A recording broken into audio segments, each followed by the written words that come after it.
मैंने ये बताया था कि कोई भी टेक्स्ट आपने फाइंड करना है, ठीक है, कुछ भी आपने फाइंड करना है। जैसे मैं इसको फाइंड करना चाह रहा हूँ, ये लिखा ना एड्रेस, और इसको मैं फाइंड करना चाहता हूँ, मैं इसको फाइंड करना चाहता हूँ, मैं ये कॉपीराइट को फाइंड करना चाह रहा हूँ। मैं कहता हूँ यहाँ पर जब आप अपनी वेबसाइट का नाम लिखोगे ना, सो मैं इसको कंट्रोल सी करता हूँ, इधर आता हूँ, तो ये तो खैर अब मैं इधर ऑलरेडी नीचे हूँ, है ना, मेरे को ज़्यादा मेहनत करने की जरूरत नहीं, मैं थोड़ा सा ही नीचे जाऊँगा तो मुझे वो नज़र आ जाएगा। जी आगे उसी एरिया में मैं घूम रहा था ना, तो मैंने कहा भैया मुझे ज़्यादा मेहनत नहीं करनी पड़ेगी, यहीं से मैं ढूंढकर चेंज कर सकता हूँ। ये सारा फुटर वाला पार्ट ही आपका चल रहा है। आपने यहाँ पर अपना ईमेल करना होगा तो यहाँ पर ईमेल को अपना ईमेल कर दीजिएगा आप सारे का सारा, ठीक है। चलिए अब हम आ जाते हैं जी एसईओ के ऊपर। और अगर हम इस वेबसाइट को देखें तो हम कहाँ से बात शुरू करने जा रहे हैं। अगर हम इस वेबसाइट को देखें तो हम बात करने शुरू जा रहे हैं यहाँ से, बिल्कुल नए सिरे से बात करेंगे हम टाइटल से, क्योंकि जब भी आपने किसी वेबसाइट की एसईओ करनी है तो आपने टाइटल से बात शुरू करनी है। थोड़ी सी इंट्रोडक्शन की भी बात करते हैं।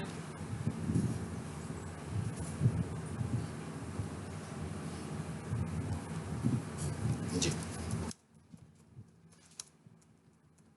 अब हम ये कह रहे हैं कि भाई लोग हमें कहेंगे कि ये हमारी वेबसाइट है, इसको आपने ऑप्टिमाइज करना है, ठीक है। तो सबसे पहले हमें ये समझ लेते हैं कि आपके पास अगर कोई वेबसाइट आएगी असल में तो आएगी कैसे, ठीक है, मतलब किस फॉर्मेट में आपके पास वेबसाइट आती है कि भाई इसकी ऑप्टिमाइजेशन कर दें, वो आएगी किस फॉर्मेट में। किसी भी, ये तो हमें कंफर्म बात है कि वेबसाइट तैयार है, ऐसी है ना, मतलब किसी बंदे ने हमसे ये रब्ता नहीं करना कि हमारी वेबसाइट बना दो, हमसे रब्ता ये होना है कि हमारी वेबसाइट को रैंक करवाना है।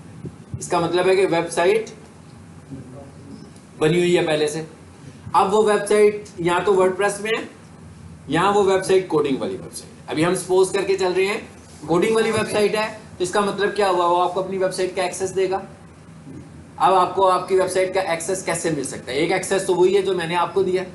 मैंने क्या किया, आपको ऑफलाइन पूरी की पूरी वेबसाइट कॉपी करके दे दी। मैंने कहा भाई इसकी एसईओ करनी है आपने, आप एसईओ करेंगे, आप मुझे देंगे और मैं इसको वापस अपनी होस्टिंग सर्वर के ऊपर अपलोड कर दूंगा, लाइव हो जाएगी मेरी। एक तरीका ये है कि वो मुझे अपनी वेबसाइट का एक्सेस किस तरह देगा, अपनी वेबसाइट का यूजर नेम और पासवर्ड देगा, यानी मुझे अपनी वेबसाइट के सी पैनल का यूजर नेम और पासवर्ड देगा। मैं उसे खोलूंगा, मेरे पास उसकी वेबसाइट आ जाएगी और फिर जिस फाइल में मुझे चेंज करनी है वो मैं करके उसको लाइव करूंगा। असल में ये जो अपलोड करने वाला पार्ट है ये एसईओ वाला पार्ट नहीं है, ये हम एक्स्ट्रा साथ अटैच करते जा रहे हैं ताकि हमें थोड़ी सी ग्रिप होनी चाहिए, ठीक है। अदरवाइज तो हमने एसईओ करनी है ना सीधी सीधी। तो सबसे पहले हमने ये कहा है कि भाई कोई भी बंदा आपके पास एसईओ करवाना चाहता है तो वो आपको अपनी वेबसाइट का एक्सेस देगा, चाहे वो ऑफलाइन की शक्ल में दे और चाहे वो ऑनलाइन शक्ल में दे। मसलन मेरी वेबसाइट है abc.com, तो वो मुझे कहेगा कि भाई मेरी वेबसाइट, मैं उसे कहूँगा आपकी वेबसाइट की एसईओ करनी है, मुझे एक्सेस दे दें, तो वो मुझे एक्सेस देगा अपने सी पैनल का यूजर नेम और पासवर्ड देगा, ठीक है। और सी पैनल का यूजर नेम पासवर्ड का क्या मतलब होता है देखिए जरा, चलो मैं जाने का तरीका आपको बता रहा हूँ। मैं कहता हूँ भाई मेरे पास एक वेबसाइट है सोफा की, कर देते हैं बात, और यहाँ पर आकर मैं लिख देता हूँ, ये तरीका होता है एक्सेस करने का, हाँ? यानी वेबसाइट का नाम /सी पैनल,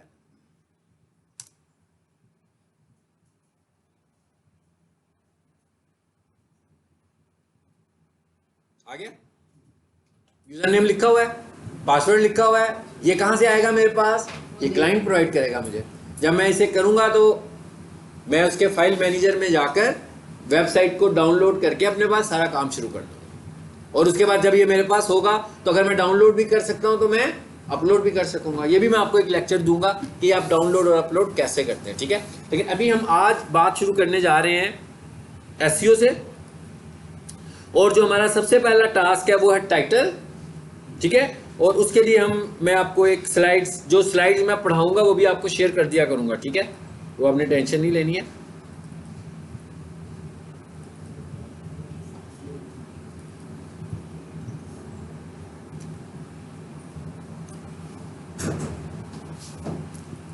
जी जी सर,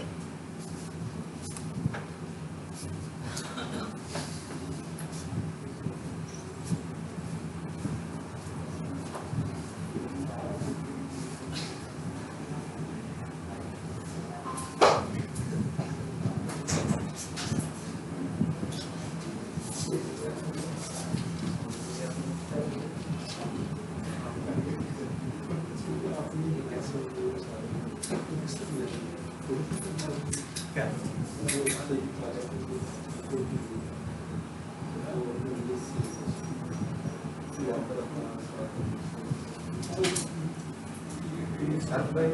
चीज मैंने तो ग्राफिक पर उसके अंदर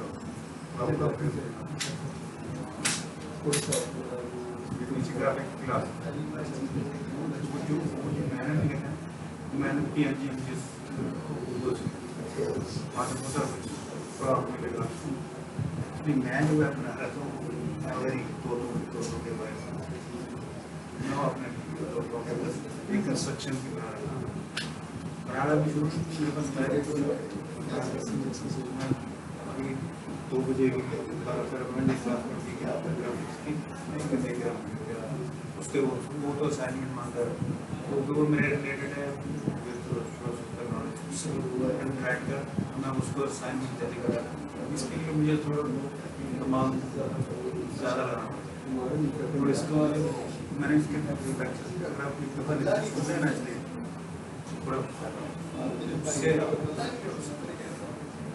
मैंने वो मेरे पास में एक दिन सुना था मुझे कभी मैंने ये देखी ये सर फर्स्ट लेक्चर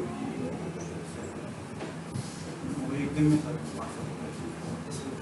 उससे आपको पता सकते हुए मुझे नहीं लगता लेकिन आपके पास कंप्यूटर होना और बैठना आपके पास टाइम ये लोग कभी थोड़ी देर में तो बैठता ही होता चलो ये पुराने बच्चे को छोड़ दिया स्कूल में पुरानी चीज़ रह गई है लेकिन अगर आपने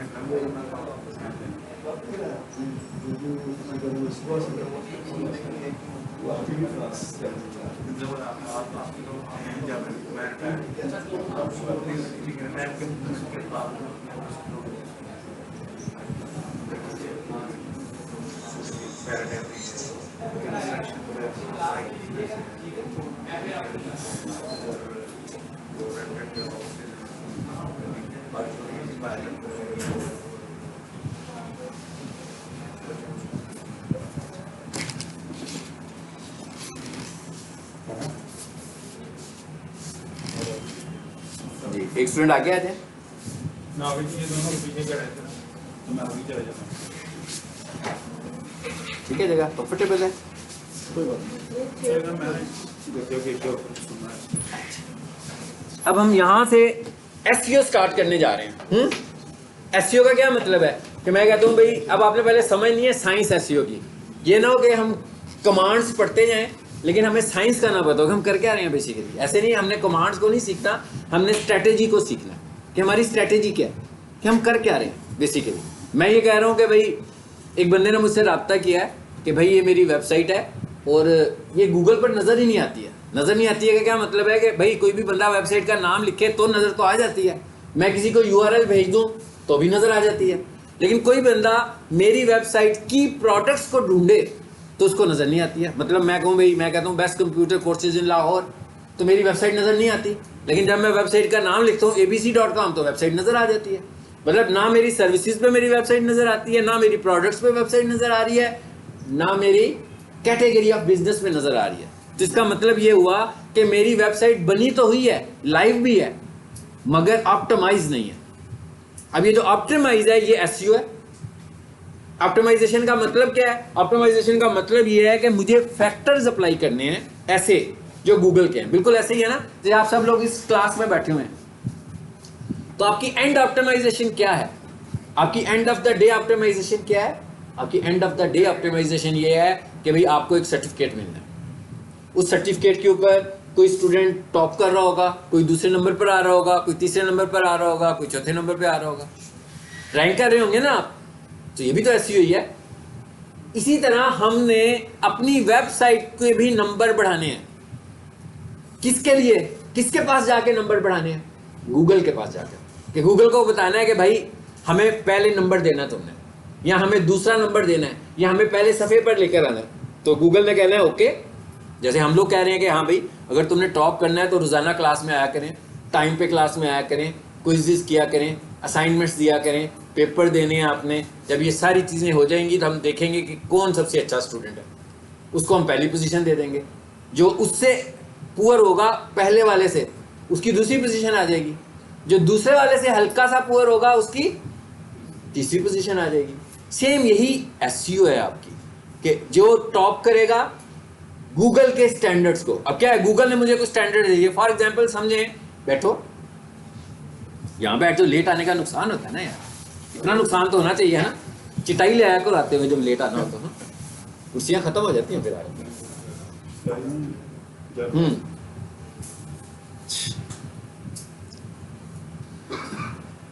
तो हमें क्या करना है, हमें गूगल के सपोज करें गूगल ने मुझे ना 100 स्टैंडर्ड्स दे दिए, उसने कहा भाई ये 100 स्टैंडर्ड्स अपनी वेबसाइट पर अप्लाई कर दो, तो मैं तुम्हें पहले पेज पर ले आऊंगा। तो ये जो 100, ये एग्जांपल दिया मैंने, ये जो 100 स्टैंडर्ड्स हैं मैं क्या करूंगा, एक एक करके अप्लाई करना शुरू कर दूंगा अपनी वेबसाइट पर। और जब मैं 100 स्टैंडर्ड्स अप्लाई कर लूंगा तो इसका मतलब है कि मैंने ऑप्टिमाइजेशन कर ली। अब हो सकता है कि एक और साहब है, उन्होंने भी 100 स्टैंडर्ड्स पूरे किए हों, तो इसका मतलब कुछ और एक्स्ट्रा स्टैंडर्ड्स होंगे जिसकी बेस पर मेरा और उसका कंपटीशन होगा। और उन एक्स्ट्रा स्टैंडर्ड्स को, मिसाल के तौर पर 100 स्टैंडर्ड्स के अलावा और क्या है, 100 स्टैंडर्ड्स के अलावा और ये है कि जो मेरा कंपटीटर है उसकी वेबसाइट 20 साल पुरानी है, मेरी वेबसाइट 10 साल पुरानी है, उसने जो वेबसाइट होस्ट कराई हुई है वो 3 साल के लिए कराई हुई है, मैंने जो वेबसाइट होस्ट कराई हुई है वो 1 साल के लिए। अब ये देखिए फैक्टर से अंदाजा हो रहा है, हमें कुछ पता लग रहा है कि उसकी होस्टिंग ज्यादा देर के लिए। अब कुछ और फैक्टर्स होंगे जिसकी वजह से मेरा उसके साथ कंपटीशन शुरू हो जाएगा। तो इसका मतलब क्या होगा कि अब हमारा असल कंपटीशन हमारा होगा कि भाई पहले नंबर पर कौन है और दूसरे नंबर पर कौन है। ये मैंने आपको एक आसान सी मिसाल दी है कि एसईओ क्या है। अब इसका मतलब क्या होगा कि आज से हम जो पढ़ना शुरू कर रहे हैं ये वो स्टैंडर्ड्स पढ़ना शुरू कर रहे हैं जो गूगल को पसंद है, जो गूगल हमें कह रहे हैं कि भाई ये करो। तो सबसे पहला स्टैंडर्ड हम क्या पढ़ने जा रहे हैं, सबसे पहला स्टैंडर्ड ये पढ़ने जा रहे हैं कि जो वेबसाइट का टाइटल है वो कैसा होना चाहिए, कि आपकी वेबसाइट का टाइटल किस तरह का होगा, ये हम सबसे पहले डिस्कस करने जा रहे हैं। ठीक है, वेबसाइट का टाइटल कहां पे लिखते हैं, ऊपर। अच्छा कोई और बताए, ऊपर वाला नाम सही नहीं है, कोई और नाम बताए। सर वो सर्च इंजन के उसमें जो सही नाम कोई नहीं ले रहा उस जगह का, उस जगह का नाम लो यार। हेड में लिखते हैं, हाँ टाइटल कहां पर लिखते हैं, हेड में लिखते हैं।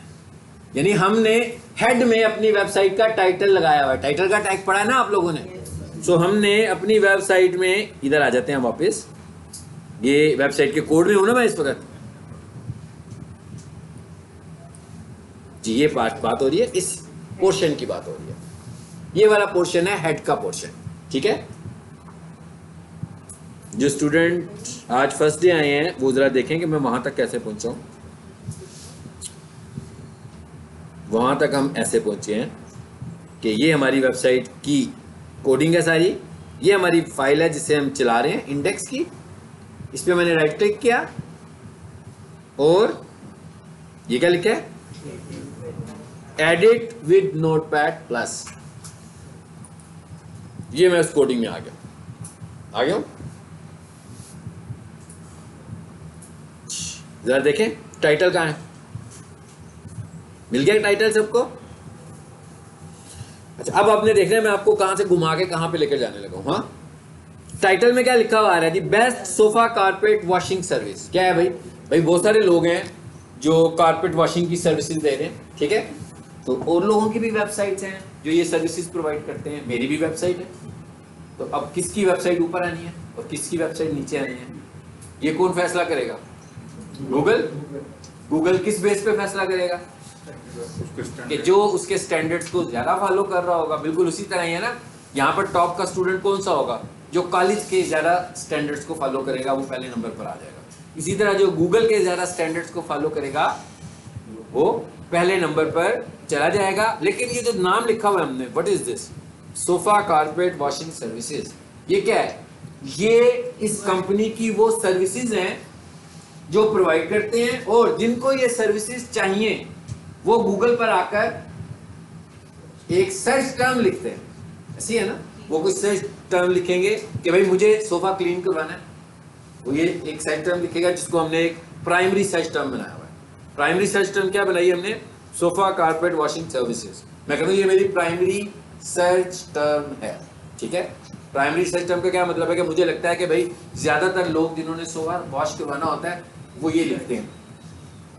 तो इसको मैंने कह दिया ये मेरी प्राइमरी सर्च टर्म है।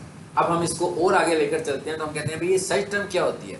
ये हमारे लिए सर्च इंजन ऑप्टिमाइजर्स के लिए ये है कीवर्ड्स, ठीक है। तो इसका मतलब क्या हुआ कि ये तो एक कीवर्ड है, इस तरह के और भी बहुत सारे कीवर्ड्स हो सकते हैं। तो हमें सबसे पहला काम क्या करना है, एक वेबसाइट है, ठीक है। अब आप सोचना है आपने, मैं कह रहा हूँ एक वेबसाइट है, उसे कोई रैंक करवाना चाहता है, ठीक है। कोई साहब कहते हैं भाई मेरी वेबसाइट को रैंक करना है, तो कोई मैजिक तो नहीं है ना, मतलब कोई मैजिक तो नहीं है कि कोई पैसे देगा तो रैंक हो जाएगी। रैंक करने की कोई स्ट्रैटेजी होगी। मतलब मैं, अगर कोई बंदा मुझे कहता है मेरी वेबसाइट को रैंक कर दे, तो मुझे क्या करना चाहिए उससे? सबसे पहले मैं उससे कुछ सवाल पूछूंगा कि भाई आपका बिजनेस क्या है, ऐसे ही है, आपकी वेबसाइट का नाम क्या है, आपकी प्रोडक्ट्स क्या है, आपकी सर्विसेज क्या हैं, आप किस एरिया में सर्व करते हैं, ये सारे एक जनरल से क्वेश्चन है जो मैं उससे पूछूंगा। उसकी बेस पर उसकी वेबसाइट का कंटेंट होना चाहिए, और वो जो कंटेंट मैं लिखूंगा उसके अंदर जो उसकी प्रोडक्ट्स हैं उनको मैं रिपीट करके लिखूंगा, ताकि जब कोई भी वेबसाइट को ढूंढ रहा हो तो जो उसका कंटेंट है वो नजर आए। समझ में आई बात की? सो इसका मतलब क्या हुआ कि हम किस तरफ जा रहे हैं इस वक्त? कीवर्ड्स की तरफ। यानी हमारा जो पहला टॉपिक है वो क्या है? अगर मैं कहूँ ना कि एक एसईओ का जो बंदा है, जो एक्सपर्ट है, एसईओ एक्सपर्ट है, उसका जो मेजर टास्क है, पहला टास्क है उसका, वो क्या होता है? उसका पहला टास्क होता है कीवर्ड रिसर्च करना। यानी कि उसका सबसे पहला टास्क है। मतलब आप में से कोई भी बंदा अगर एसईओ सीख कर जाएगा और उसे किसी कंपनी में जॉब मिलेगी, तो उसको जब पहले दिन वो बिठाएंगे ना, तो उसे कहेंगे कि भाई ये मेरे पास वेबसाइट्स हैं, इनको हमें ऑप्टिमाइज करना है, तो आप बैठे इनकी कीवर्ड रिसर्च करके दें। तो उसके लिए अब मैंने आपको बता दिया कीवर्ड सर्च का क्या मतलब है। मिसाल के तौर पर पीक सोशल वाले मुझे कहते हैं कि जी हमारी वेबसाइट है, इसकी एसईओ करें। तो अब लाजमी बात है मैं रिसर्च शुरू करूंगा सबसे पहले कि भाई ये वेबसाइट क्या है, किस चीज़ के मुतालिक है, इनकी प्रोडक्ट्स क्या हैं, इनकी मैक्सिमम सर्विसेज क्या हैं। पूछूंगा कि आप किन्हें अपनी सर्विसेज कह रहे हैं, कितनी इनको आप फोकस कर रहे हैं, यानी कितने कीवर्ड्स हैं जिन्हें आप फोकस कर रहे हैं। ये तो नहीं हो सकता कि पीक सोशल वाले कहेंगे जनाब हमारे कोई 1000 कीवर्ड्स हैं। मतलब 1000 कीवर्ड्स को एक वेबसाइट पे तो फोकस नहीं कर सकते ना, ये तो एक्स्ट्राऑर्डिनरी ज्यादा तादाद है। कुछ ना कुछ प्राइमरी कीवर्ड्स होंगे, कोई 5 होंगे, 3 होंगे, 7 होंगे, 8 होंगे, 10 होंगे, जिनमें से हम 3 को पहले टारगेट करेंगे कि भाई ये मेन कीवर्ड्स हैं, इनकी बेसिस पर हमने इनको रैंक करवाना है। तो इसका मतलब क्या हुआ कि सबसे पहला टास्क क्या हमारा? सबसे पहला टास्क हमारा ये है कि भाई ये कीवर्ड्स क्या होते हैं और इनकी रिसर्च करनी कैसे है। क्योंकि अगर हम कीवर्ड रिसर्च ही नहीं करेंगे और हम एसईओ शुरू कर देंगे तो वो तो किसी काम की एसईओ नहीं है, क्योंकि एसईओ में हमने ऑप्टिमाइज ही कीवर्ड्स को करना है। तो जब तक हम कीवर्ड्स को डिस्कस नहीं करते हम कुछ भी नहीं कर पाएंगे। तो इसका मतलब हमारा पहला टॉपिक क्या है? Keyword research. अभी मैंने आपको एक हल्का सा आइडिया दिया कि कीवर्ड्स क्या होते हैं, एक हल्का सा कॉन्सेप्ट दिया। कीवर्ड्स क्या है हमारे, कि जो हमारे कस्टमर्स हैं वो जो सर्च करने लगे हुए हैं, उन बेसिस पर हमने उनकी सर्चेज की बेसिस पर जो टर्म्स बनानी है उन्हें हम क्या कह रहे हैं? कीवर्ड्स कह रहे हैं। ठीक हो गया? तो इसका मतलब हमारा पहला टॉपिक है कीवर्ड का। अभी हम टाइटल को भी एक लम्हे के लिए छोड़ते हैं और मैं आपको लेकर जाने लगा हूँ एक स्लाइड में।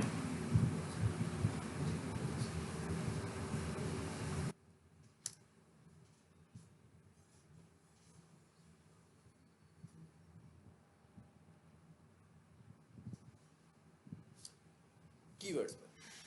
अच्छा, हमें ये समझ में आ गया कि कीवर्ड्स क्या चीज है, कि सर्च टर्म्स हैं लोगों की। लेकिन एक आम आदमी जो है, जिसको ना एसईओ का पता है ना डिजिटल मार्केटिंग का पता है, मगर उसने कोई चीज खरीदनी तो है ना, उसने कुछ परचेज तो करना है। इसका मतलब ये तो नहीं कि वो परचेज करने के लिए पहले कोई स्टडी करेगा कि भाई मुझे पहले समझ आ जाए कीवर्ड्स क्या होते हैं। वो तो उसके दिल में जो चीज आएगी वो लिख देगा। मतलब जो चीज उसे चाहिए, मतलब एक माउस किसी ने खरीदना है तो जितने भी लोगों ने माउस खरीदना होगा सब लोग कोई मुख्तलिफ टर्म्स लिख रहे होंगे जो उनको समझ में आ रही होंगी। बट नो डाउट कि मुख्तलिफ लोगों की टर्म्स कॉमन भी हो सकती हैं। ऐसी है ना, मुख्तलिफ लोगों की टर्म्स कॉमन भी। जैसे मैं कहूँगा भाई किसी ने लैपटॉप खरीदना है, एक इस्तेमाल शुदा लैपटॉप खरीदना है, यूज लैपटॉप खरीदना है, जिसका मतलब क्या होगा कि वो जो कुछ भी लिखे लेकिन उसकी टर्म में यूज लैपटॉप्स तो आएगा। और हो सकता है कॉमन टर्म जो बन रही है वो लिख रहे होंगे यूज लैपटॉप प्राइसेस। फिर हो सकता है कि जो लाहौर में रह के लोग खरीदना चाहते हो वो लिखे use laptop prices in Lahore. ठीक है, अब इस इन टर्म्स में थोड़ी बहुत कुछ चेंज होगी, लेकिन कमोबेश टर्म ऐसी ही बनेगी।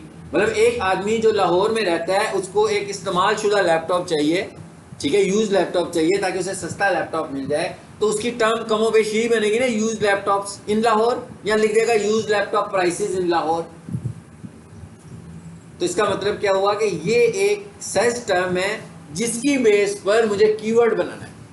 मुझे ये देखना है, मसलन मैं ये कहता हूं कि ढूंढने वाले जो लोग हैं, सपोज करें मैं कहता हूं 10,000 लोग हैं जो लैपटॉप्स लेना चाह रहे हैं, जिसका मतलब क्या हुआ कि वो 10,000 लोग गूगल पर आकर कुछ लिख रहे हैं। अब मैंने ये देखना है कि वो जो 10,000 लोग कुछ लिख रहे हैं उनमें से कॉमन लिखी हुई चीज क्या है, उस कॉमन चीज को मैंने देखना है और फिर मैंने गूगल से पूछना है कि मुझे बताओ कि भाई क्या ये आपके नजदीक कीवर्ड है कि नहीं है। गूगल मुझे कहेगा भाई इसमें से ये वाला कीवर्ड है, इसको यूज कर दो। ये पहली प्रायोरिटी पर ये वाला कीवर्ड है, फिर दूसरी प्रायोरिटी पर ये वाला कीवर्ड है, तीसरी प्रायोरिटी पर ये वाला कीवर्ड है। तो इसका मतलब क्या होगा कि मैं उनको प्रेफरेंस दूंगा जिसको गूगल कहेगा कि सबसे ज्यादा। गूगल किसको कहेगा, देखो भाई सारा काम तो गूगल के पास हो रहा है, वो जो 10,000 लोग क्यूरी कर रहे हैं वो कहाँ कर रहे हैं, गूगल पे ही तो कर रहे हैं। और क्यूरी कहाँ पर होती है, गूगल पर। गूगल का जिस हिस्से पर क्यूरी होती है उसको हम क्या बोलते हैं पता है आपको, सर्च इंजन रिजल्ट पेज। यानी गूगल खोला, सर्च बॉक्स आ गया, वहां पे टाइप कर दिया, उस हिस्से को हम क्या बोलते हैं, सर्प। सर्प, SERP। SERP स्टैंड्स फॉर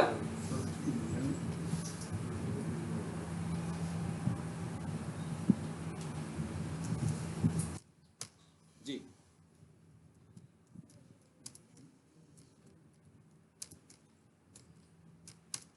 जी सर्प बोलते हैं। यानी आप अभी मोबाइल आपने पकड़ा है, गूगल पर गए, सामने आपके सर्च बॉक्स आ गया, वहां पर आपने टाइप कर दिया कुछ जो भी लेना है आपने, जो भी चीज परचेज करनी है, वो वाला जो हिस्सा है, वो जो इंटरफेस है, उस इंटरफेस को हम क्या बोलते हैं, उस इंटरफेस को हम बोलते हैं सर्प।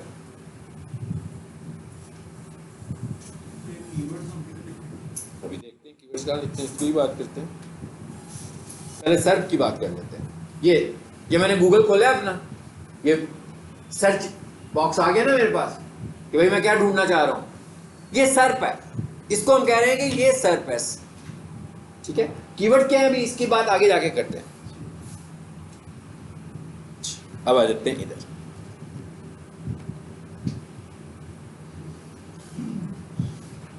कीवर्ड है क्या बेसिकली, सर्च टर्म्स, और इसके लिए आसान वर्ड क्या देता हूं, जो जनरल पर्पस वर्ड हो। ठीक है, जो जनरल पर्पस का मतलब है कि भाई जो लोग परचेज करना चाह रहे हैं ऑनलाइन, उनको डिजिटल मार्केटिंग का नहीं पता, उनको कीवर्ड्स का भी नहीं पता, उनको ये भी नहीं पता कि हम जो प्रोडक्ट खरीद रहे हैं इसके लिए हॉट कीवर्ड्स कौन से हैं। वो तो जो खरीदना चाहते हैं वो लिख रहे हैं अपनी जुबान में, वो कुछ लिख रहे हैं, और उसको हम सर्च टर्म भी कह सकते हैं, सर्च फ्रेज भी कह सकते हैं। यानी कि उनका सर्च फ्रेज क्या है, हर किसी का अलग हो सकता है। अभी आपसे मैं कहूं कि भाई मैं ये चीज खरीदना चाहता हूँ, जरा सर्च बॉक्स में लिख के बताएं क्या लिखेंगे, तो हो सकता है कि कुछ लोगों की सर्च चीज कॉमन हो, लेकिन सब लोगों के अलग अलग वर्ड्स होंगे। उन वर्ड्स की बेसिस के ऊपर हमने कीवर्ड्स बनाने हैं, वो हमने बनाने हैं। वो कैसे हमने बनाने हैं, हमने ये देखना है कि इतने लोग सर्च कर रहे हैं, इनमें से ज्यादा लोग कौन सी सर्च करते हैं। जैसे मैं कहूँ ना 20, अगर आप लोग 20 लोग बैठे हुए हो, तो आपसे मैं बनाना चाह रहा हूँ एक कीवर्ड, सपोज करता हूँ कि 20 लोगों की बेस पर मैंने कीवर्ड बनाना है, तो मैं कहता हूँ कि भाई मैं एक वाईफाई माउस खरीदना चाहता हूँ। तो अगर मैंने ये वाईफाई माउस खरीदना हो तो मैं गूगल पर जाकर क्या लिखूँ, तो आप सबसे आपकी कॉपी पे लिखवा लेता हूँ। तो 20 लोगों ने कोई ना कोई सर्च टर्म लिखी होगी। अब मैं उसमें से देखूंगा कि कौन सी यूनिक सर्च टर्म है। सबसे पहले मैं यूं कर लेता हूँ, जो यूनिक सर्च टर्म होगी ना उसे तो मैं डिलीट कर दूंगा, क्योंकि एक सर्च टर्म की बेस के ऊपर तो मैं ऑप्टिमाइज तो नहीं हो सकता ना।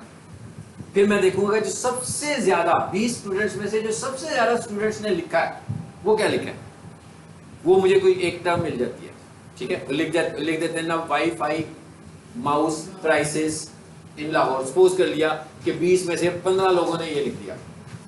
इसका मतलब क्या हुआ कि मैं कहता हूँ कि यार ये एक ऐसी कॉमन सर्च टर्म है जो लोग लिखते हैं। फिर 5 लोगों को मैं देखता हूँ तो वो लिखते हैं वाईफाई माउस इन लाहौर। मैं कहता हूँ चलो ये 5 लोगों ने ये भी लिखा है तो इसको भी लिख लेते हैं। इस तरह और भी डिवीजन हो सकती है।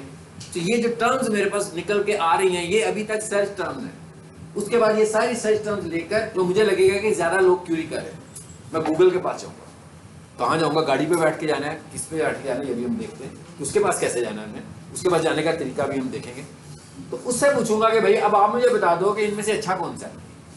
फिर वो गूगल मुझे सजेस्ट करेगा कि आप इनमें से इसको प्राइमरी बना लो और इसको सेकेंडरी बना लो। क्यों बना लो प्राइमरी? कि इसकी सर्चेज ज़्यादा हैं और इसकी सर्चेज कम है। अच्छा, अब जब हम कोई चीज़ सर्च करते हैं तो 2-3 चीज़ें हैं।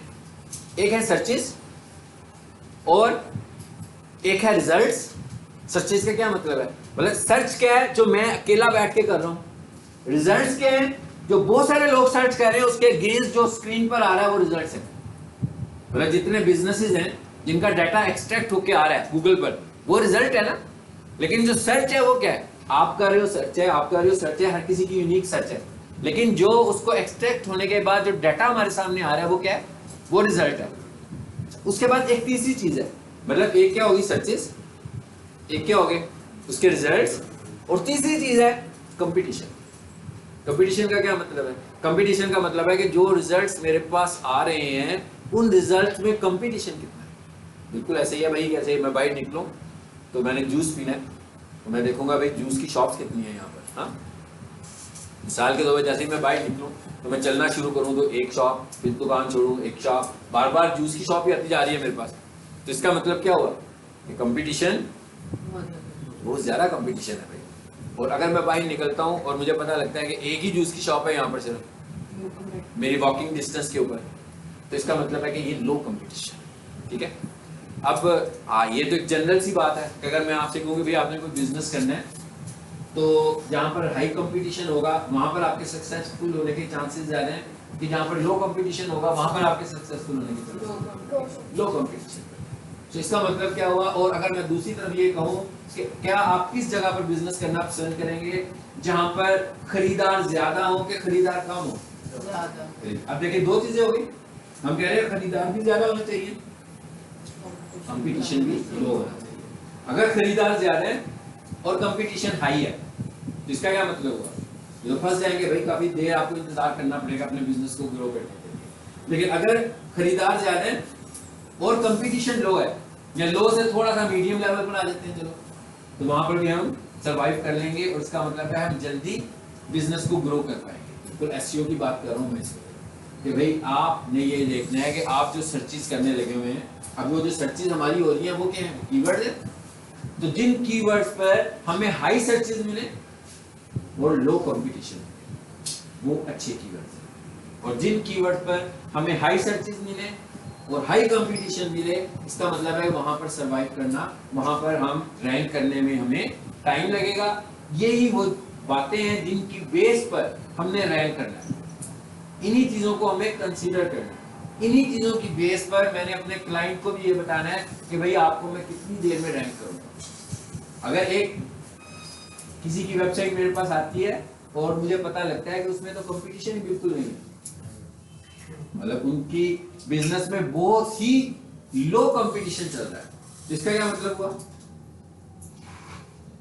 इसका मतलब हुआ कि उससे रैंक करना मेरे लिए आसान होगा, टाइम ज्यादा नहीं लगेगा, कम टाइम में हो जाएगा। अब मैं कहता हूँ एक बिजनेस है आजकल जो सबसे ज्यादा कंपटीशन मिलता है, रियल एस्टेट में आपको बहुत कंपटीशन मिलता है। तो अगर मेरे पास कोई रियल एस्टेट का क्लाइंट आएगा तो मुझे एकदम खुद से ही पता है, जुबानी पता है, एनालिसिस किए बगैर ही मुझे पता है कि भाई रियल एस्टेट के बिजनेस में मुझे कंपटीशन मिलने वाला है। और अगर किसी अच्छी ब्रांड में रियल एस्टेट होगी वो वाली तो एक्स्ट्राऑर्डिनरी ज्यादा कंपटीशन मिलने वाला है, जिसका मतलब मुझे उसके पैसे भी ज्यादा चार्ज करने हैं और मुझे उसके लिए टाइम भी ज्यादा लगेगा। ठीक है, तो ये लाइट आती है तो आपको स्क्रीन नजर आएगी। अब बात आ गई कीवर्ड्स की। आई होप कि मैंने आपको कीवर्ड का बेसिक कॉन्सेप्ट दिया कि कीवर्ड्स होते क्या हैं। हाँ, अब हमने आगे जाकर ये देखना है कि कीवर्ड्स कितनी तरह के होते हैं। पहले तो मैंने आपको बता दिया कि कीवर्ड्स की अहमियत क्या है। कीवर्ड की अहमियत किसके साथ अटैच हुई है? सर्चेस के साथ, रिजल्ट्स के साथ और कंपटीशन के साथ। और सिंपल सा एक फार्मूला आपको बता दिया। एक एसईओ ऑप्टिमाइजर का जो फार्मूला होता है वो क्या होता है? हाई सर्चेस लो कंपटीशन। मतलब ये हमारा एक फार्मूला है। कि भाई हमें ये देखना है कि सर्चेस ज्यादा हो, कंपटीशन लो। ये हमारा एक स्टैंडर्ड फॉर्मूला है जिसपे हमें काम करना है। अच्छा, अब हमें ये देखना है कि कीवर्ड्स, इसके लिए हमें कीवर्ड्स को कंसीडर करना पड़ेगा ना भाई। ये निकलेगा कैसे, बात कैसे सामने आएगी कि हाई कंपटीशन, हाई सर्चेस, लो कंपटीशन, पता कैसे लगेगा? कीवर्ड की बेस पे पता लगेगा। सो कीवर्ड्स की हम थोड़ी सी टाइप्स को देखने लगे कि भाई हमारे पास कीवर्ड की टाइप्स कितनी है। सो हमारे पास एक कीवर्ड होता है जिसे हम बोलते हैं शॉर्ट कीवर्ड, और एक कीवर्ड है जिसे हम बोलेंगे लॉन्ग कीवर्ड। ठीक है, मिसाल के तौर पर एंट्री टेस्ट प्रिपरेशन। हाँ, एंट्री टेस्ट, एंट्री एग्जाम की तैयारी करवाते हैं बहुत सारे इदारे, यूनिवर्सिटीज़ की जो एंट्री टेस्ट होते हैं उसकी एग्जाम प्रिपरेशन करवाते हैं। तो मेडिकल का जो एंट्री टेस्ट होता है उसकी अगर मैं कहूँ तो लोग सर्च क्या करेंगे? सपोज मैं लिखता हूँ MD कैट प्रिपरेशन। सो ये कीवर्ड कितने वर्ड्स पर मुश्तमिल है? सिर्फ 2 वर्ड्स पर मुश्तमिल है। तो मैं ये कहूँगा कि ये वाला जो कीवर्ड है ये शॉर्ट कीवर्ड है, यानी ऐसे कीवर्ड जो 2, 3 या 2 पर मुश्तमिल होंगे उन्हें हम किस कैटेगरी में लाते हैं? शॉर्ट कीवर्ड्स पे लाते हैं। अब अगर मैं ये कहूँ कि एक कीवर्ड मैं बनाता हूँ कि online MD CAT preparation classes in Lahore, अब ये क्या हुआ? लंबा कीवर्ड हो गया, काफी लंबा हो गया।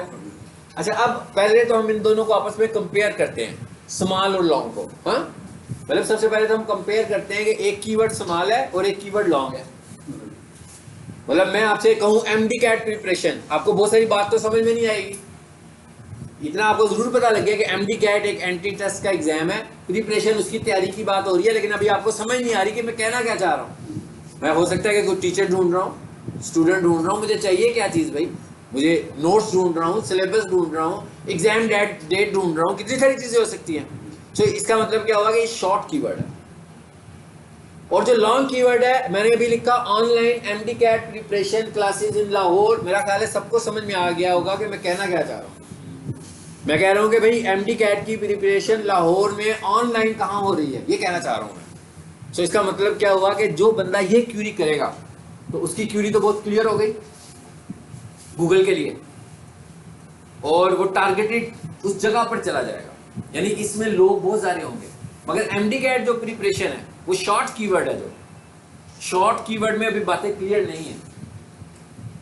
इसका मतलब कि भाई ये जो शॉर्ट कीवर्ड होता है इस पे बहुत ज्यादा हाई कंपटीशन हमें मिलेगा, सही है ना? इसलिए कि कोई सा भी MD कैट प्रिपरेशन, ठीक है, इसमें भी MD कैट आ गया, MD कैट प्रिपरेशन क्लासेस फिर आ गया, MD कैट सिलेबस 2023 फिर MD कैट आ गया।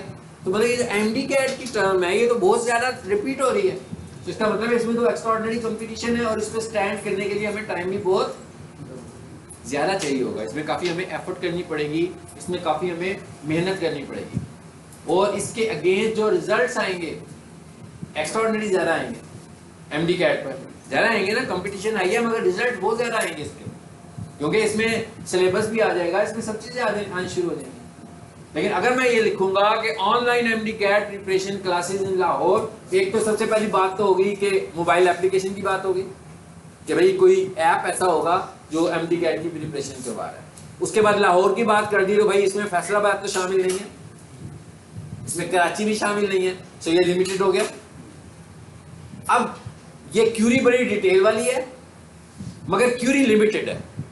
अब डिटेल वाली क्यूरी का क्या मतलब हुआ कि इसमें कन्वर्जन ज्यादा आएंगे, उसमें कन्वर्जन शायद कम आए कि कोई बंदा MD कैट प्रिपरेशन लिखे, अभी बात पूरी नहीं हुई तो इसलिए रिजल्ट ज्यादा आ रहे हैं, जबकि दूसरी सूरत में हमारे रिजल्ट्स कम आ रहे हैं मगर उसमें कन्वर्जन ज्यादा है। यानी मैंने लाहौर के बंदों को टारगेट कर दिया सीधा सीधा, और उन लोगों को टारगेट किया जिनको ऑनलाइन MD कैट की प्रिपरेशन करनी थी और वो लाहौर में भी रहते हैं। अब for example MD CAT preparation की क्यूरीज मेरे पास आ रही हैं 5000, लेकिन ऑनलाइन MD कैट प्रिपरेशन की मेरे पास क्यूरीज जनरेट हो रही हैं 1000, लेकिन उन 1000 में से हो सकता है कि मैं 500 को कन्वर्ट कर रहा हूँ या 300 को कन्वर्ट कर रहा हूँ, लेकिन वो जो 5000 की क्यूरीज जनरेट हो रही थी वो इतनी क्लियर नहीं थी, तो उनकी कन्वर्जन बहुत ही कम थी। तो इसका मतलब क्या हुआ कि जो बड़ा कीवर्ड है उसकी कन्वर्जन ज़्यादा अच्छी होती है, और जो शॉर्ट कीवर्ड होता है उसकी कन्वर्जन कम होती है। जो क्विक रैंक करना चाह रहे हो हम, तो हम लॉन्ग कीवर्ड को यूज़ करते हैं क्विक रैंकिंग के लिए। और जब हम लॉन्ग कीवर्ड यूज़ करते हैं, तो जब मैंने लिखा online MD CAT preparation in Lahore, तो शॉर्ट कीवर्ड तो बीच में आ गया, MD कैट प्रिपरेशन भी बीच में कवर हो गया, लेकिन लॉन्ग कीवर्ड होने की वजह से कन्वर्जन हमें क्विकली मिल जाएगी उसकी, और इन द लॉन्ग रन हमें वो शॉर्ट कीवर्ड भी मिल जाएगा, लेकिन वो फौरी तौर पर उसका रिजल्ट अच्छा हमें नहीं आएगा, टाइम लगेगा उसमें, क्योंकि उसमें कंपटीशन ज़्यादा मिलेगा। लेकिन लॉन्ग में अब कराची वाले लोग शामिल नहीं होंगे, फैसलाबाद वाली वेबसाइट शामिल नहीं होंगी, ना उनके मोबाइल शामिल होंगे, लाहौर में कंपटीशन आएगा सिर्फ। तो इसका मतलब क्या होगा, कंपटीशन कम हो जाएगा। ठीक है, सो ये हमारे पास एक कीवर्ड आ गया जी शॉर्ट टेल कीवर्ड, और एक कीवर्ड आ गया लॉन्ग टेल कीवर्ड। अब हमें समझ में आ गया कि शॉर्ट टेल कीवर्ड क्या है और लॉन्ग टेल कीवर्ड क्या है जी। पहली बात यह है कि ये जो नोट्स हैं इसके 10 पेजेस हैं, ठीक है, देयर इज नथिंग, हमें कॉन्सेप्ट्स लेने हैं, सेम में रखने हैं, हमने समझना है कि शॉर्ट कीवर्ड क्या है, हमने समझना है कि लॉन्ग कीवर्ड क्या है, हमने बिल्कुल याद नहीं करना जुबानी, घर जाके स्लाइड जुबानी याद कर रही हो, ये नुकसान ही होगा, फायदा कोई नहीं होगा इसका। हाँ, नुकसान ही होगा कि आप लर्नर बन जाएंगे, प्रोफेशनल नहीं बनेंगे। ठीक है, सो आपको प्रोफेशनल बनना है, लर्नर नहीं बनना, और अगर आप प्रोफेशनल हैं तो आपको सारे लर्निंग कॉन्सेप्ट्स आते होंगे, बस ये ज़हन में रखना है। प्रोफेशनल बनने के लिए कुछ याद नहीं करना, प्रोफेशनल बनने के लिए किताबें नहीं खरीदनी है। अब ये थोड़ा सा डिफरेंट ट्रैक है, ठीक है, ये अब आपको मैं डिफरेंट स्टाइल से पढ़ा रहा हूँ, शायद आपने ऐसे कहीं ना पढ़ा हो, जो भी आपको पढ़ा रहा होगा वो यही कहेगा कि ये किताब खरीद लो, ये ले लो, ये ले लो। आजकल वैसे फेसबुक पे भी बड़े एड्स आते हैं। हाँ, आपने देखा मेरे हाथ में किताब हो, मेरे हाथ में सिर्फ मेरा एक लैपटॉप होता है, सो मेरे क्लाइंट्स का डाटा भी इसी पे ही होता है, और मेरा पढ़ाने वाला डाटा भी इसी पे ही होता है। आजकल फेसबुक पर एक्स्ट्रा ऑर्डिनरी ज्यादा एड्स आने लगे हुए हैं कि जनाब 3000 की किताबें हैं तो 1500 रुपए की ले लें।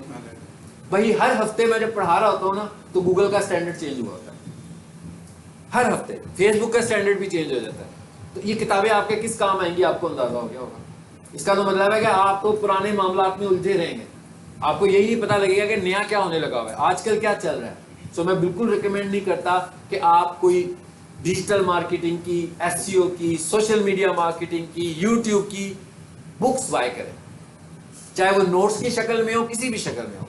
इससे क्या करना है, आपने लर्न कैसे करना है। इवन आपने इसके ऊपर भी 100% फोकस नहीं करना, यहां से हम सिर्फ कॉन्सेप्ट्स ले रहे हैं बस। असल में आपने फोकस करना है गूगल के ऊपर, आपने गूगल से लाइव इंफॉर्मेशन लेनी है, गूगल पे फिल्टर लगाना है कि हाँ भाई पिछले महीने का डाटा मुझे दो, और कुछ डाटा ऐसा होगा जिसमें मैं कहता हूँ कि बहुत फ्रीक्वेंटली चेंजेस आती हैं, तो मैं उसे पिछले महीने भी नहीं कहूँगा, फिर मैं उसे कहूँगा पिछले वीक की इंफॉर्मेशन दो। और कुछ डाटा ऐसा होगा मुझे लगता है कि यार ये वीक भी पुरानी बात हो रही है, तो मैं ऐसे कहूँगा भाई टुडे का डाटा दो, मुझे अपने आप को अपडेट रखना है। इस तरह आपने अपने आप को अपडेट रखना है। उसके बाद आपने गूगल से इंफॉर्मेशन कलेक्ट करनी है, गैदर करनी है। चैट GPT भी आपको लेटेस्ट इंफॉर्मेशन नहीं देगा। हाँ, चैट GPT भी वेबसाइट से डाटा कलेक्ट करके आपको इंफॉर्मेशन देता है, मतलब वेबसाइट से उसने डाटा एक्सट्रैक्ट किया होता है, उसके बाद उसका अपना इंटेलिजेंट सिस्टम है जो उसको नए सिरे से आपको अपडेट करके इंफॉर्मेशन दे रहा होता है। मतलब वो कॉपी इंफॉर्मेशन नहीं होती, मगर होती वो पुरानी डाटा की बेसिस पर है। लेकिन जो गूगल है वो ऐसा नहीं करेगा। गूगल आपको हर, और चैट GPT का सारा डाटा गूगल से एक्सट्रैक्टेड होता है, और वो पुराना डाटा होता है, नया डाटा नहीं होता। मगर गूगल जो है वो नया डाटा देगा। मिसाल के तौर पर मेरे को मेरा क्लाइंट है जो टैक्स की सर्विसेज देता है, हाँ, सो मैं चाहता हूँ कि उसका जो फेसबुक का पेज है या उसकी जो वेबसाइट है उसके ऊपर मैं नया डाटा अपडेट करूँ। तो जो FBR की वेबसाइट है, जब भी कोई नया टैक्स लगता है तो FBR की वेबसाइट पर आ जाता है, कोई नई बात आती है वो FBR की वेबसाइट पर आ जाती है। ऐसे ही है, मैं क्या करता हूँ, मैं FBR की वेबसाइट का अपडेटेड डाटा रोजाना देखता हूँ, और उधर जो इन्फॉर्मेशन होती है वो इन्फॉर्मेशन मैं उस टैक्स के पेज पे लगाता हूँ। इसका मतलब क्या हुआ, अपडेटेड इन्फॉर्मेशन आ गई, पुरानी इन्फॉर्मेशन नहीं चाहिए हमें।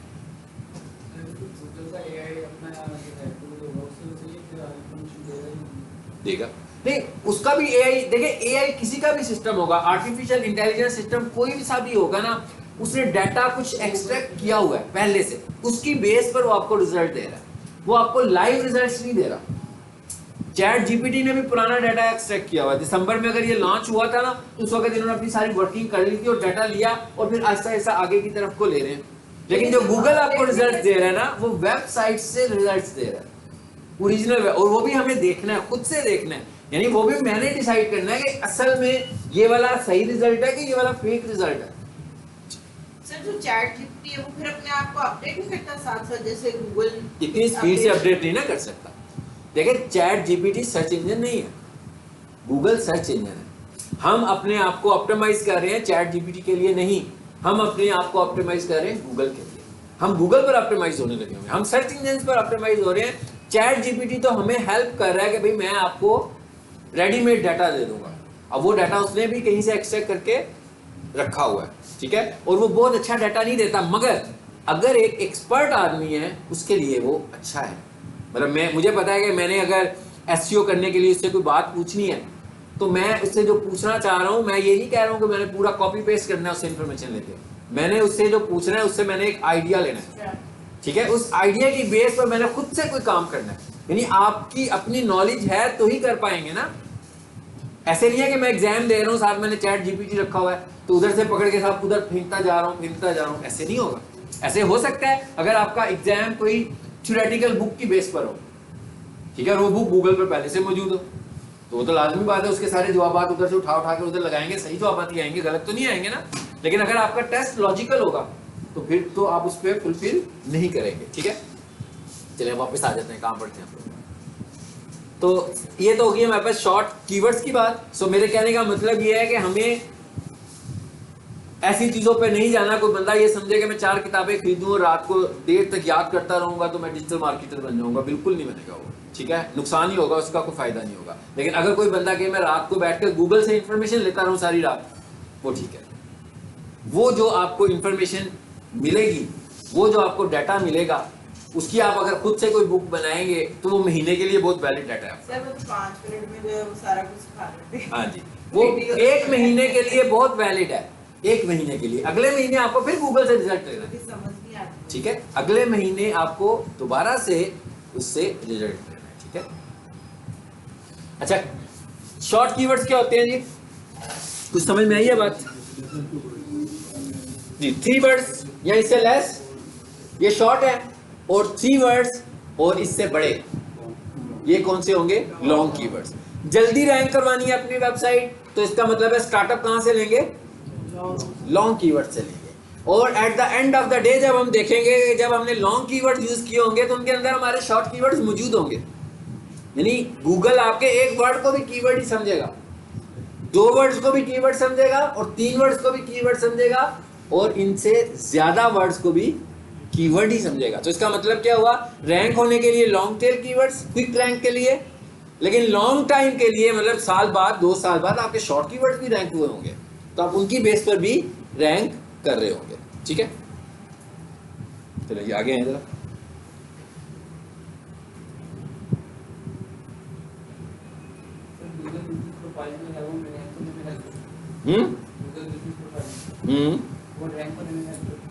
गूगल बिजनेस प्रोफाइल, बिल्कुल मैं इसके मतलब अभी आपको इन्फॉर्मेशन देता हूँ। गुड क्वेश्चन, लेकिन उन लोगों के लिए जिन्होंने गूगल बिजनेस प्रोफाइल पढ़ी हुई है, ठीक है, हाँ, जिन्होंने पढ़ी नहीं हुई आपको एक मुख्तसर सर का भी मैं जवाब देता हूँ।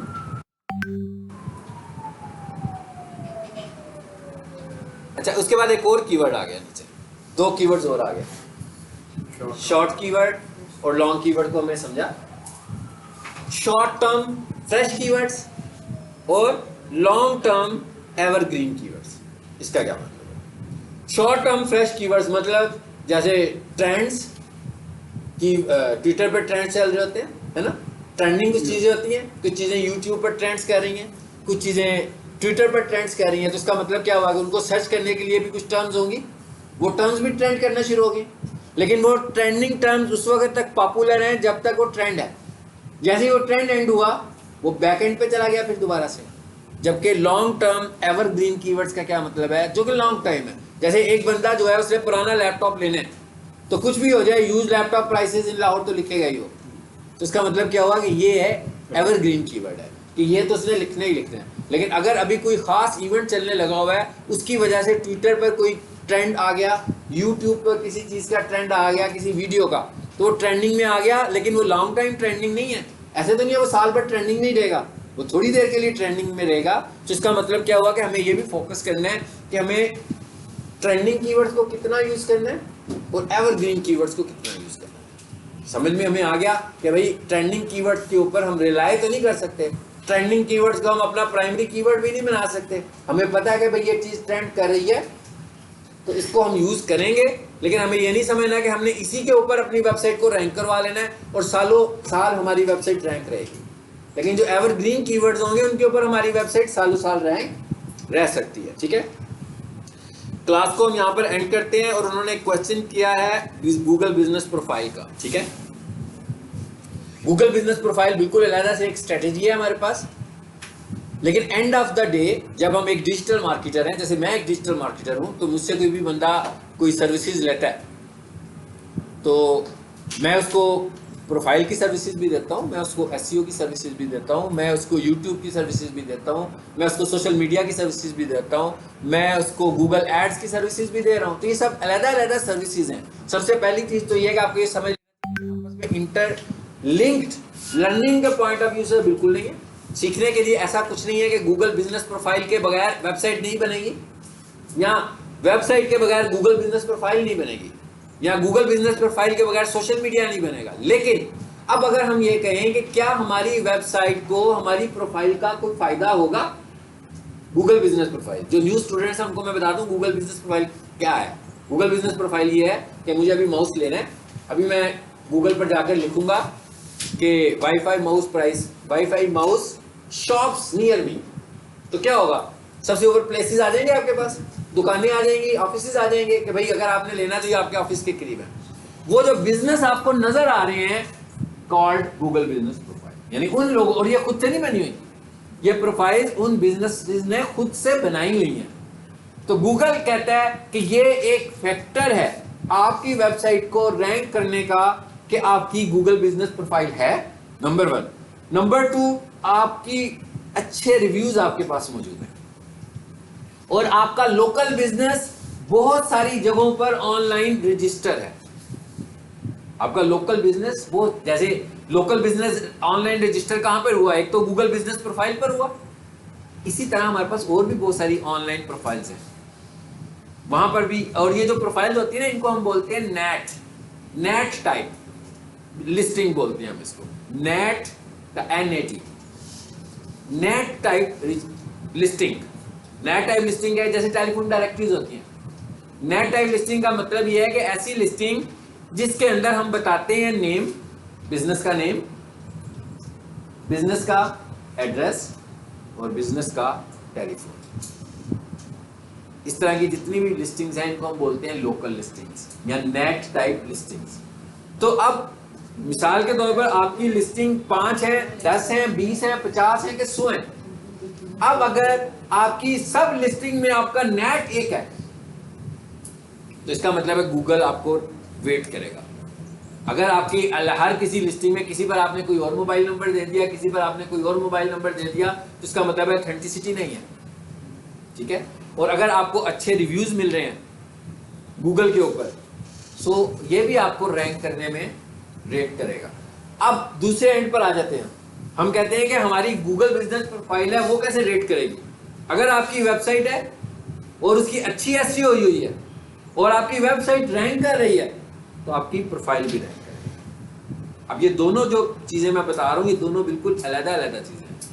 गूगल बिजनेस प्रोफाइल एक अलग स्ट्रेटजी है। मेरे पास ऐसे क्लाइंट्स हैं जो गूगल बिजनेस प्रोफाइल भी मेरे से करवाते हैं और एसईओ भी करवाते हैं। मेरे पास ऐसे क्लाइंट्स भी हैं जो सिर्फ गूगल बिजनेस प्रोफाइल का ही काम करवाते हैं, एसईओ का नहीं करवाते।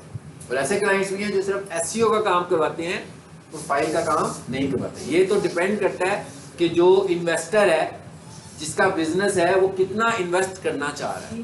ठीक है, सो अगर आप दोनों जगहों पर इन्वेस्ट करोगे तो लाजमी बात है ये दो अलग प्लेटफॉर्म्स हैं, वहां से आपको डिजिटली अच्छा बिजनेस मिलेगा। अगर कोई एक प्लेटफॉर्म पे इन्वेस्ट करेगा तो उसी तरह उसको उतना ही बिजनेस उस पे मिलेगा।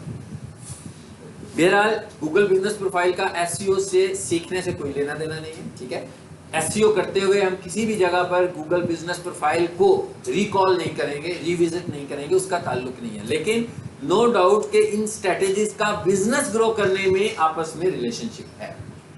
आपका सोशल मीडिया का रिलेशनशिप है, आपके गूगल एड्स का रिलेशनशिप है, मगर लर्न करने के लिए ये दोनों आपस में किसी भी जगह पर सीखने के दौरान इंटरलिंक नहीं है। कहीं पर भी इन्होंने खुद से यूज नहीं होना। ऐसा नहीं है कि आपका YouTube चैनल जो है वो मैंने बनाया हुआ है, तो वो अगर आपने चैनल बनाना नहीं सीखा तो आप एसईओ करना नहीं सीख सकते। अगर आपने एसईओ तो वो अलग एक स्ट्रेटेजी है, मार्केटिंग की ये एक अलग स्ट्रेटेजी है। लेकिन मैं अगर ये सारी स्ट्रेटेजीज जानता हूं तो मुझे पता है कि मैंने किसी क्लाइंट को कैसे कैप्चर करना है। मैं जब उसके पास बैठूंगा, मैं उसको बताऊंगा, मैं उसको समझूंगा कि भाई ये कितना इन्वेस्ट कर सकता है। मुझे पता लग जाएगा कि भाई ये सारे डिजिटल मार्केटिंग के मॉड्यूल्स पे इन्वेस्ट कर सकता है, मैं उसे सारे ऑफर करूंगा। मुझे लगेगा नहीं ये छोटा बिजनेसमैन है, ये कम इन्वेस्टमेंट के साथ आया हुआ है, तो मैं उसको फिर कम चीजें, हो सकता है मैं उसे सिर्फ गूगल बिजनेस प्रोफाइल ऑफर करूँ, भाई अपनी फिलहाल अभी प्रोफाइल बनवा लो। मुझे पता लगे हाँ भाई ये अपनी इसकी वेबसाइट भी चल रही है एक बहुत पुरानी, उस पर भी ये इन्वेस्ट कर सकता है, फिर मैं उसको उस पर लेकर जाऊंगा। लेकिन मुझे देखना पड़ेगा कि मेरा बिजनेसमैन जो है वो किस तरह का है, उसकी इन्वेस्टमेंट कैपेबिलिटी क्या है। ऐसा ना हो कि मैं उसे जाकर बजट देकर आऊँ और उसका तरा निकल जाए और कहीं नहीं यार ये अभी नहीं, अभी जरा सोचते हैं, हाँ कुछ दिनों के बाद ये काम शुरू करेंगे, अभी तो इतने पैसे ही नहीं है हमारे पास। तो आपने उसको पहले इंटरेस्ट दिलाना है छोटे से मार्केटिंग स्ट्रेटेजी से, जिससे उसको फील हो कि उसका बिजनेस ग्रो होना शुरू हो गया। ठीक है, ये रहा जी हमारा आज का लेसन।